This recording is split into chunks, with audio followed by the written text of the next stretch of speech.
سے اپنی بچیوں پر گہری نظر رکھو، کڑی نظر رکھو، اس لیے کہ بچیوں کے سلسلے میں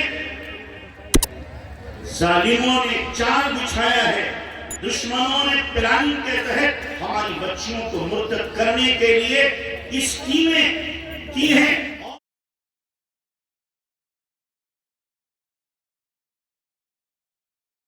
سیدنا محمد وعلى آل سیدنا محمد مبارک وسلم۔ صدر محترم، معزز علماء کرام، محترم سامعین اور پس پردہ خواتین، میرے محترم بھائیو بزرگوں،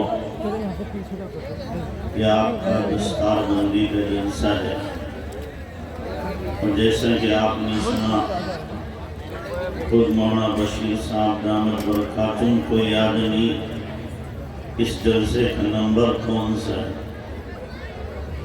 اللہ تبارک و تعالی مدرسے کے فیض کو عام و تام فرمائے اور تا قیام قیامت اس کے فیض کو جاری و ساری رکھے۔ یہ مدارس ہی ہیں جو ہمیں ہدایت کا نور دے رہے ہیں، مدارس ہی ہیں جن کے ذریعے سے گمراہی چھٹ رہی ہے، مدارس ہی ہیں جو باطل فتنوں کا مقابلہ کر رہے ہیں۔ یہ مدارس نہ ہوتے تو نامعلوم ہم گمراہی کے کس گڑھے میں پڑے ہوتے۔ تو اللہ تبارک و تعالیٰ نے ہمارے ساتھ اپنے فضل و کرم کا معاملہ فرمایا ہے کہ ہمیں مدارس سے جوڑ رکھا ہے، جہاں ہر وقت قال اللہ و قال الرسول کی صدائیں بلند ہوتی رہتی ہیں، جہاں قرآن پڑھا جاتا ہے۔ آپ کے اس مدرسے میں صبح سے لے کر شام تک نامعلوم کتنے قرآن پڑھے جاتے ہیں، اللہ تبارک و تعالیٰ کی کتنی رحمتوں کا نزول اور ورود ہوتا ہے۔ خود قرآن کہہ رہا ہے اذا قرئ القرآن فاستمعوا له وانصتوا لعلكم ترحمون۔ جب قرآن پڑھا جائے تو غور سے سنو، چپ رہو، تمہارے اوپر رحم کیا جائے گا۔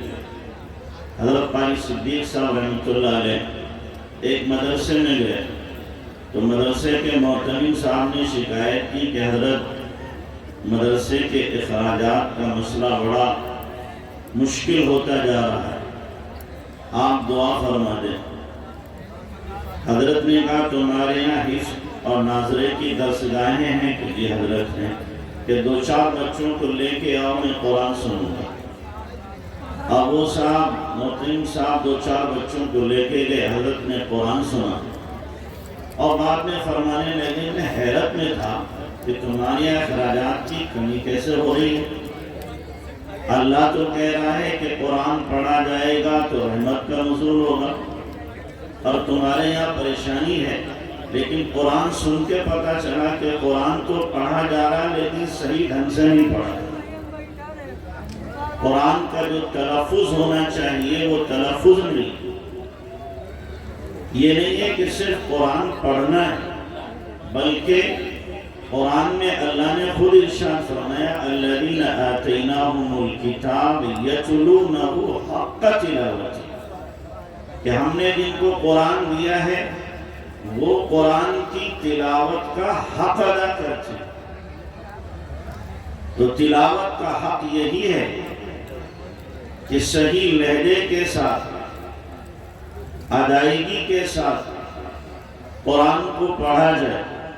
یہ نہیں ہے کہ آپ نے انہیں گھسیٹ دیا جیسے بہت سے رمضان میں حافظ جو ہوتے ہیں، ایسا قرآن پڑھتے ہیں شاید رحمت تو نہیں ہوتی ہوگی، کچھ اور ہی ہوتا ہے۔ ہمارے یہاں بھی ایک حافظ صاحب مراد آباد میں، آپ سن کے تعجب کریں گے 40 منٹ میں 5 پارے اور 20 رکعت نماز ہو جاتی ہے۔ کیا پڑھتے ہیں؟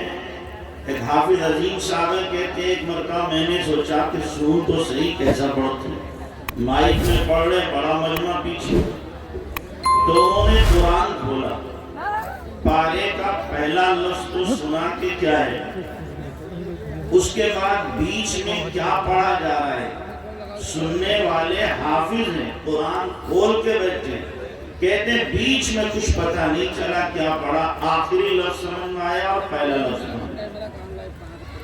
یہ قرآن رحمت کرے گا یا قرآن پکڑ کا ذریعہ بنے گا؟ اسی کو تو آقا نے فرمایا ہے رب طالب یتلو القرآن والقرآن یلعنہ، بعض تلاوت کرنے والے ایسے ہیں کہ تلاوت کرتے ہیں اور قرآن ان کے اوپر لعنت بھیجتا ہے۔ ہم سبب لعنت نہیں، سبب رحمت بنے۔ ابھی قاری صاحب قرآن پڑھ رہے تھے، کتنا مزہ آ رہا تھا، کتنا خوبصورت لب و لہجہ، جی چاہ رہا تھا اور پڑھتے ہیں۔ تو اس لیے جہاں قرآن پڑھا جائے گا رحمتوں کا نزول یقینی طور پر ہو۔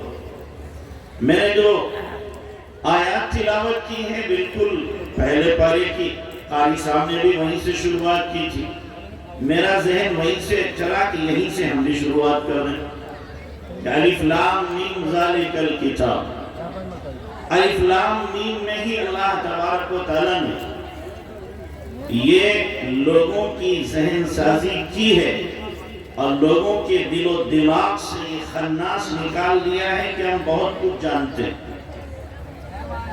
چونکہ عرب اپنے آپ کو عرب کہتے تھے، ساری دنیا کو عجم کہتے تھے، کہ ہم بولنے والے ہیں، ساری دنیا گونگی ہے۔ تو اللہ نے کہا اگر تمہیں اپنی فصاحت و بلاغت پر اتنا ہی ناز ہے اور تم اپنے آپ ہی کو سمجھتے ہو ہم ہی بولنے والے ہیں، سمجھنے والے عربی کو، تو آؤ ذرا بتاؤ الف لام میم، اس کا معنی بتا دو، اس کا مطلب بتا دو، اس کا مفہوم بتاؤ کیا ہے۔ کوئی نہیں بتا سکتا۔ ہاں لوگوں نے معنی نکالے ہیں لیکن حقیقی مراد سوائے اللہ کے یا پھر رسول اللہ صلی اللہ علیہ وسلم کے کوئی نہیں جانتا۔ اسی لیے مفسرین یہاں پر آ کر کے کہتے ہیں اللہ اعلم بمرادہ، اللہ ہی اس کی مراد جانتا ہے۔ ذالک الکتاب لا ریب فیہ، یہ کتاب ہے اس میں کوئی شک نہیں، شک کی گنجائش نہیں، اور اگر کوئی شک کر رہا ہے وہ در حقیقت مریض ہے، بیمار ہے، اس کا دل بیمار ہو چکا ہے۔ اللہ کے کلام میں شک کی گنجائش ہو ہی نہیں سکتی، اور اگر کوئی شک کر رہا ہے ایمان والا ہے تو اس کے ایمان میں پھر شک ہے، اور غیر ایمان والا ہے تو یقینی طور پر وہ کیا ہے، مریض ہے کفر کا۔ اس لیے اللہ کے کلام میں اس کو شک نظر آ رہا ہے۔ تو لا ریب فیہ، کسی طرح کا اس میں کوئی شک نہیں۔ دنیا کے ہر کلام میں شک ہو سکتا ہے، چاہے کتنی بڑے سے بڑے مصنف کا کلام ہے، کتنی بڑا مؤلف ہو، کتنی بڑا شاعر ہو، ادیب ہو، لیکن اس کے کلام میں نقطہ لگانے کی گنجائش ہوتی ہے، لکیر کھینچنے کی گنجائش ہوتی ہے۔ لیکن اللہ کے کلام میں اللہ تو اعلان کر رہا ہے اگر تمہیں شک ہے ان کنتم فی ریب مما نزلنا علی عبدنا فأتوا بسورۃ من مثلہ، شک ہے تو ٹھیک ہے، اس جیسا کلام لے کر کے تو آؤ، ایک سورت لے آؤ۔ پہلے اللہ نے کہا بعشر سور، 10 سورتیں لاؤ، پھر اللہ نے کہا ایک سورت لاؤ، اور پھر اللہ تبارک و تعالی نے فرمایا فأتوا بآیۃ، ایک آیت لے آؤ، ایک آیت۔ اور پھر اتنا ہی نہیں، اللہ تبارک و تعالی نے اعلان کیا کہ انسان و جنات سارے جمع ہو جاؤ، اور جمع ہو کر کے اپنے دماغ کی تمام رگیں کھول کر کے، تمام قد و کاوش کر کے، اور تمام اپنی صلاحیتوں کو جھونک کر کے اس جیسا کلام لے کر کے آؤ۔ پھر بھی تمہاری طاقتیں تھک جائیں گی، تم عاجز نظر آؤ گے، لیکن قرآن جیسا کلام تم لا سکو یہ ممکن ہی نہیں۔ بہت لوگوں نے کوششیں کی اور اب بھی عقل کے دیوانے کوششیں کر رہے، لیکن جو بھی کوشش کرتا ہے منہ کی کھاتا ہے۔ عبداللہ بن مقفع ایک بہت بڑا مجوسی ادیب گزرا ہے، عربی ادیب تھا، لوگوں نے اسے باس پہ چڑھا دیا، تعریف کر کے پھلا دیا اسے کہ تم اس قابل ہو کہ قرآن جیسا کلام لا سکتے ہو، تمہارے اندر وہ خوبی اور کمال ہے کہ قرآن جیسا کلام بنا سکتے ہو۔ جب آدمی کی زیادہ تعریف کی جائے تو دائیں بائیں دیکھ کے سوچتا ہے شاید ہوں میں ایسا نہ جیسا لوگ کہہ رہے ہیں۔ جب زیادہ تعریف کی جائے تو نفس بھولتا ہے۔ حالانکہ جتنے بھی کمالات ہیں وہ سب کے سب دیے ہوئے تو اللہ کے ہیں، ہم کیسے قبول کریں؟ اگر کسی آدمی کی کسی کمال کی بنیاد پر عزت ہو رہی ہے، بڑا سمجھ رہے ہیں، تو وہ تو بڑا نہیں ہوتا، وہ تو اللہ کمال والا ہے، اس نے کمال دیا ہے۔ اگر آپ میری عزت کر رہے ہیں، مولانا بشیر صاحب کی عزت کر رہے ہیں، تو کیوں کر رہے ہیں؟ دین کی وجہ سے کر رہے ہیں۔ اب ہمارا نفس موٹا ہو جائے کہ تیری بڑی عزت ہو رہی، میری خاک عزت ہو رہی، یہ تو بہت بڑا دھوکہ ہے۔ اللہ نہ کرے، اللہ نہ کرے آج میں نعوذ باللہ داڑھی صاف کر دوں، لباس اتار دوں، پگڑی اتار دوں، جینس کا پینٹ پہن کر کے، شرٹ پہن کر کے آپ کے پاس آ جاؤں، مجھے کوئی سلام کرے؟ تھوکنے کو لوگ تیار ہوں گے، اس مولوی کو کیا ہو گیا؟ چاہے تقریر میں کر لوں، کوئی مجھے نہیں پوچھے گا۔ سب کچھ ہے ظاہری حلیہ میں نے دین کا بگاڑا تو کوئی مجھے پوچھنے والا نہیں ہوگا۔ تو یہ بہت بڑا دھوکہ لگتا ہے انسان کو، سمجھتا ہے جناب میری عزت ہو رہی، تیری خاک عزت ہو رہی ہے، دین کی عزت ہو رہی ہے، جو ظاہری حلیہ تو نے دین کا بنا رکھا ہے اس کی وجہ سے عزت ہو رہی ہے۔ تو شیطان اندر پھونک دیتا ہے آدمی۔ تو عبداللہ بن مقفع کو بھی لوگوں نے چڑھایا، چڑھ گیا۔ اس نے کہا ٹھیک ہے، میں قرآن جیسا کلام بنانے کی کوشش کروں گا، لیکن میری دو شرطیں۔ ایک شرط یہ ہے کہ 1 سال کم سے کم لگے گا اس میں، میرے بچوں کے مکمل اخراجات کی ذمہ داری تمہارے سر ہوگی۔ لوگوں نے کہا منظور ہے۔ دوسری شرط یہ، اکیلا کمرہ مجھے دو جس میں لکھنے پڑھنے کے سارے سامان موجود ہوں اور میری تمام ضروریات پوری کی جائیں۔ لوگوں نے کہا یہ بھی منظور ہے۔ دونوں شرطیں منظور کی۔ اب وہ لکھنے کے لیے بیٹھا، لکھتا، پھر قرآن سے اسے ڈیلی کرتا، ملاتا کہ نہیں میل نہیں کھا، پاڑ کو پھینکتا، پھر لکھتا، پھر قرآن سے ملاتا کہ نہیں میچ نہیں کھا رہا، پھر پاڑ کے پھینک دیتا۔ سال گزرنے کو آیا، لکھ نہ سکا۔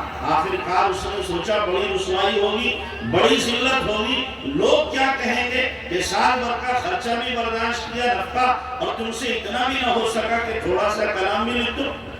اس نے اپنی دماغ کی تمام طاقتوں اور قوتوں اور صلاحیتوں کو جمع کر کے ایک کلام لکھا اور پھر قرآن سے ملا کے کہا ہاں یہ کچھ ملتا جلتا ہے قرآن سے۔ سال پورا ہونے کے بعد اسے لے کر چلا، صبح کا وقت تھا، نکلا تو یہ وہ زمانہ تھا کہ صبح کے وقت میں ہر گھر سے قرآن کی آواز آیا کرتی تھی، ہر گھر سے قرآن پڑھنے کی صدائیں بلند ہوتی تھی۔ آج تو لوگ دیر سے سوتے ہیں اور یہ ببوا سب کے ہاتھ میں دے دیا گیا، موبائل کا ببوا سب کے ہاتھ میں ہے، باپ کے بھی، بیٹے کے بھی، بھائی کے بھی، بہن کے بھی، بیوی کے بھی، سب کے ہاتھوں میں۔ اور رات میں اکیلے کوئی کچھ کر رہا، کوئی کچھ کر رہا، جس کی وجہ سے دیر ہوتی ہے سونے میں، نہ فجر میسر ہوتی ہے نہ تلاوت میسر ہوتی ہے۔ ایک میری گزارش ہے آپ لوگوں سے، میں تقریباً ہر جگہ گزارش کرتا ہوں، آپ سے بھی میری گزارش ہے۔ وہ گزارش یہ ہے کہ جب عشاء کی نماز ہو جائے، اولاً تو اپنے گھر کے تمام ممبروں کو جو بڑا ہے وہ اس بات کا مکلف کرے کہ رات کے اس وقت تک سب کو گھر میں آ جانا ہے، اللہ ہے کہ کوئی شدید مجبوری ہو تو بات چلا دے کہ رات کے 9 بجے یا 10 بجے سب کو گھر میں آنا ہے، اس کے بعد اگر کوئی آئے گا تو دروازہ نہیں کھلے گا۔ ہمارے بچے عموماً کیا کرتے ہیں؟ 4 یہاں بیٹھے، 6 یہاں بیٹھے، 2 یہاں بیٹھے، اور بیٹھ کر کے موبائل پہ دیکھنے، آپس میں گپے لڑ رہے، تبصرے چل رہے ہیں، رات کے 1 بج گئے، 2 بجے، اس کے بعد گھر جا رہے ہیں۔ ماں باپ کو فکر نہیں ہے کہ میرا بچہ کیا کر رہا ہے، بگڑ رہا ہے کہ بن رہا ہے، کیسے لوگوں کی صحبت میں بیٹھا ہوا ہے، ماں باپ کو اس کی فکر نہیں ہوتی۔ تو اس لیے اولاً تو اپنے گھر کے تمام ممبروں سے کہو کہ رات کے اس وقت تک سب کو گھر میں آنا ہے، ورنہ دروازہ نہیں کھلے گا اور پھر صبح کو سزا لگ ملے گی۔ اور دوسرے، جب گھر میں سب آ گئے، گھر کے سارے موبائل کھولو، ایک تھیلی میں، جھولے میں رکھو، اور پھر تالے میں رکھ دو، سب کے موبائل جمع۔ ایک سادہ موبائل گھر کا جو گارڈن بڑا ہے وہ اپنے سرحانے رکھ لے، کوئی ایمرجنسی کال آنے کے لیے۔ باقی سب کے موبائل اکٹھے کر کے تالے میں رکھو کہ جب صبح نماز ہوگی، تلاوت ہوگی، ذکر ہوگا، اس کے بعد ناشتہ ہوگا، تب موبائل ملے گا، اس سے پہلے کسی کو موبائل نہیں ملے گا۔ اگر ہم اپنے بچوں کو بچانا چاہتے ہیں رات کی خرافات سے اور رات کی فحاشی اور عریانیت والے مناظر کے دیکھنے سے، ورنہ آج کل جوان جن بدکاریوں کے اندر اور فحاشیوں کے اندر مبتلا ہے، الامان والحفیظ۔ تو بھائی یہ تو کرو گے کہ نہیں کرو گے؟ بھائی آپ سے پوچھ رہا ہوں، آپ عوام سے کرو گے کہ نہیں کرو گے؟ بھائی کون کرے گا؟ ہاتھ اٹھاؤ۔ بھائی ہم تو تشکیل والے آدمی ہیں، کسی نہ کسی درجے میں تشکیل ضرور کریں گے، اس لیے کہ میں پکا جماعتی بھی ہوں، سال لگایا ہوا جماعتی ہوں، آپ کہہ سکتے ہیں سند یافتہ۔ تو اس لیے ہم تو تشکیل کریں گے کسی نہ کسی درجے میں۔ صرف یہ نہیں ہے کہ آپ نے کان سے سنا اور نکل کے چلے گئے، کچھ یہاں پر وعدے کر کے جاؤ کہ انشاءاللہ ہمیں کرنا ہے۔ تو انشاءاللہ گھر کے موبائل جمع کرو گے، جمع کرنا ہے، تالے میں رکھنا ہے، اور صبح ناشتے کے بعد دینا ہے سب کو۔ یہ سب گھر کے لوگ صبح فجر میں اٹھ رہے ہیں، نماز پڑھ رہے ہیں، اور پھر نماز پڑھ کے اگر گھر کے لوگ فجر بعد سوتے ہیں تو گھر کا بڑا مسجد میں اشراق نہ پڑے، گھر میں آئے، اور گھر میں آنے کے بعد سب کو کہے بیٹھو قرآن پڑھنے کے لیے، سب کو قرآن دے کے قرآن پڑھو، ماں بھی پڑھ رہی، بیٹی بھی پڑھ رہی، بیٹا بھی پڑھ رہا، بھائی بھی پڑھ رہا، سب گھر میں قرآن پڑھ رہے ہیں۔ قرآن پڑھ لیا، اب کہو تسبیحات پڑھو، استغفار کی، درود شریف کی، تیسرے کلمے کی۔ جب یہ سارے کام ہوتے، اب اشراق چاہو تو پڑھ لو، یہ نفلی معاملہ ہے، اشراق چاہو تو پڑھ لو، اس کے بعد اب ناشتہ ہوگا، پہلے روح کا ناشتہ، بعد میں جسم کا ناشتہ۔ ابن قیم رحمۃ اللہ علیہ ایک مرتبہ حرم شریف میں بیٹھے ہوئے اور ذکر اذکار میں لگے ہوئے، کئی گھنٹے گزر گئے، تو جو شاگرد تھے انہوں نے کہا حضرت چلے ناشتہ کرنے، فرمایا ھذا غدائی، یہ میرا ناشتہ ہے، یہ میرا ناشتہ ہے، جو میں ذکر تلاوت کر رہا ہوں، یہ ہے میرا ناشتہ۔ اللہ کرے ہمارا دل بھی ایسے ہی بن جائے، ہماری روح بھی ایسے ہی بن جائے۔ جب تک تلاوت نہ کروں میں اس وقت تک سکون نہ ملے، جب تک میں ذکر نہ کروں مجھے چین نہ پڑے، جب تک خدا کے سامنے یہ پیشانی جھک نہ جائے اس وقت تک میں بے قرار رہوں کہ نہیں۔ صبح کو سب سے پہلے میں اپنے رب کے سامنے پیشانی ٹکاؤں گا، تلاوت کروں گا، ذکر کروں گا، اپنے رب کو مناؤں گا، اس کے بعد اپنے جسم کو غذا دوں گا۔ تو عبداللہ بن مقفع کا میں واقعہ سنا رہا تھا بیچ میں، تو عبداللہ بن مقفع جا رہا تھا، قرآن کوئی بچی تلاوت کر رہی اور 13واں پارہ ہے، 12واں پارہ ہے، وہ بچی یہاں پر پہنچی، وَقِيلَ يَا أَرْضُ ابْلَعِي مَاءَكِ وَيَا سَمَاءُ أَقْلِعِي وَغِيضَ الْمَاءُ وَقُضِيَ الْأَمْرُ وَاسْتَوَتْ عَلَى الْجُودِ وَقِيلَ بُعْدًا لِلْقَوْمِ الظَّالِمِينَ۔ یہ آیت جب اس بچی نے پڑھی ہے، عبداللہ بن مقفع بالکل ششدر و حیران، اپنی جگہ پہ کھڑا، پیر ایسا ہے جام ہو گئے، ہکا بکا، یہ کیسا کلام ہے، یہ کیسا کلام ہے۔ جو کاغذ پکڑے ہوئے تھا اس نے یہ ٹکڑے کیے اور پھینکا اور کہا اس کلام نے میرے اس سارے کلام کو کھا لیا اور پھر ایمان لے آیا۔ یہ قرآن ہے، قرآن تو لوگوں نے کوششیں کی ہیں لیکن ہمیشہ منہ کی کھائی ہے اور منہ کی کھاتے رہیں گے۔ ہمیں اپنے تعلق کو قرآن سے بڑھانا ہے، ہمیں اپنے تعلق کو قرآن سے مضبوط کرنا ہے۔ جو قرآن پڑھتے ہیں ان سے بھی پڑھاتے ہیں، ان سے بھی سیکھتے ہیں، ان سے بھی سکھاتے ہیں، ان سے بھی ہر ایک سے اپنی محبت کا اظہار کرنا۔ بعض لوگ ایسے ہوتے ہیں کہ ہم جیسے ملاؤں سے خدا واسطے کو میں بیر ہوتا ہے اور سمجھتے ہیں یہ لوگ چھلوے ہیں کھانے والے، لیکن یاد رکھیں جو علماء سے، حفاظ اور قرآن سے نفرت کرے گا اس کی نسل میں کبھی اللہ علماء پیدا نہیں کرے گا، اس کی نسل برباد کرے گا۔ تو اس لیے کچھ نہیں کر سکتے ہو کہ حفاظ سے، علماء سے کم محبت کرو، محبت بھری نگاہ سے دیکھو تو صحیح۔ اس لیے کہ یہ میرے اللہ کے کلام کی خدمت کرنے والی جماعت ہے۔ اللہ کے قرآن کو یہ سینوں میں جمع کیے ہوئے، اپنے سینوں کو انہوں نے اللہ کے قرآن کے لیے اپنے سینوں کو محفوظ کیا۔ تو اس لیے ہمیں قرآن سے محبت، قرآن والوں سے محبت، اور جن جگہوں پہ قرآن پڑھا جاتا ہے ان جگہوں سے بھی محبت ہے۔